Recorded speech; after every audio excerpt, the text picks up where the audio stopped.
Principal, Monsieur le député de Marie-Victorin.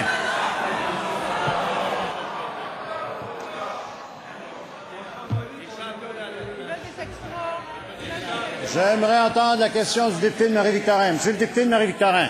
Monsieur le Président, ils ont loadé la carte de crédit comme jamais, puis ils s'applaudissent, puis ils se trouvent bons. Ils sont bons.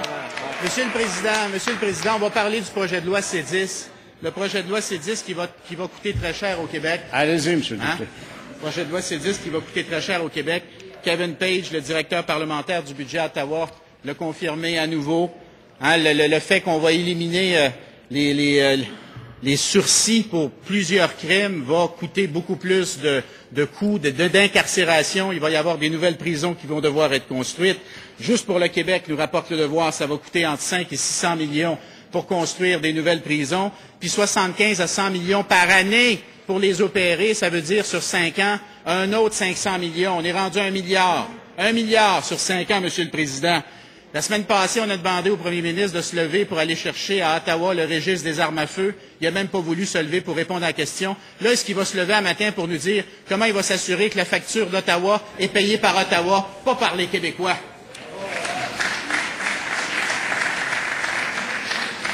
D'abord, Monsieur le député de Marie-Victorin, vous savez que n'importe quel membre du gouvernement peut répondre à une question. Pas à vous à choisir, c'est au gouvernement de choisir. Monsieur le ministre de la Justice. Oui, Monsieur le Président, je pense que tout le monde est au courant de la position du gouvernement à l'égard de C10. Sur le fond, sur les dispositions qui sont incluses et sur l'importance qu'il faut donner à l'expertise québécoise que nous avons depuis de nombreuses années.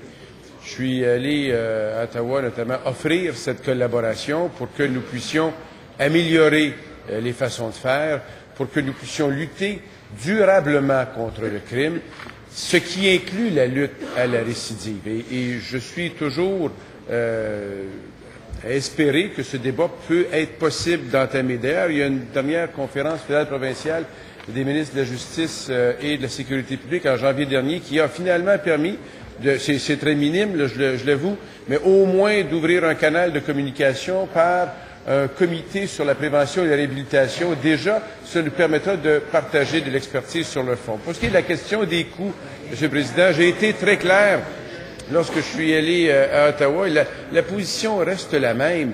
La position ne peut pas être différente à l'égard d'un projet de loi qui n'a pas reçu l'acceptation d'une collaboration offerte. Il est clair que la position du gouvernement ne peut pas changer. Premier complémentaire, Monsieur le député de Marie-Victorin. Monsieur le Président, on présente un canal de communication comme un grand gain pour le Québec. Hier, au téléjournal, la ministre ontarienne des Affaires correctionnelles, Mme Meyer, elle disait en Ontario, on construit des écoles, pas des prisons. On n'a pas les moyens de payer pour C10. Quand est-ce que notre ministre va dire la même chose? On ne paiera pas pour C10. Quand est-ce que le premier ministre va se lever et va dire le Québec n'a pas l'intention de payer la facture d'1 milliard sur 5 ans que M. Harper et son gouvernement s'apprêtent à nous refiler? Pourquoi est-ce qu'il ne se lève pas debout pour nous le dire, ça? Monsieur le ministre de la Justice. Ou bien le député a manqué un bout, ou bien il fait semblant qu'il a manqué un bout. Mais le 1er novembre, j'étais à Ottawa et ça ouvrait les médias. Il me semble que c'était partout. Il me semble que c'était assez clair. Il me semble que la position du Québec fut assez claire. D'ailleurs, je pense que c'est le Québec qui a allumé le dossier, qui a fait en sorte que les autres provinces ont regardé les coûts. Mme Meyer, que j'ai rencontrée, a affirmé effectivement qu'à l'égard de l'Ontario, il y avait des coûts d'1 milliard. Alors, ou bien il fait semblant de ne pas s'en souvenir, Monsieur le Président, ou il ne sait vraiment pas. Dans les deux cas, la position du Québec, elle est très claire. Je ne sais pas ce que vous faisiez au mois de novembre. J'ai aucune idée de ce qu'il faisait dans ce temps-là, Monsieur le Président. Ça chicanait pas mal dans le temps. Peut-être que c'est comme ça qu'il a manqué les actualités.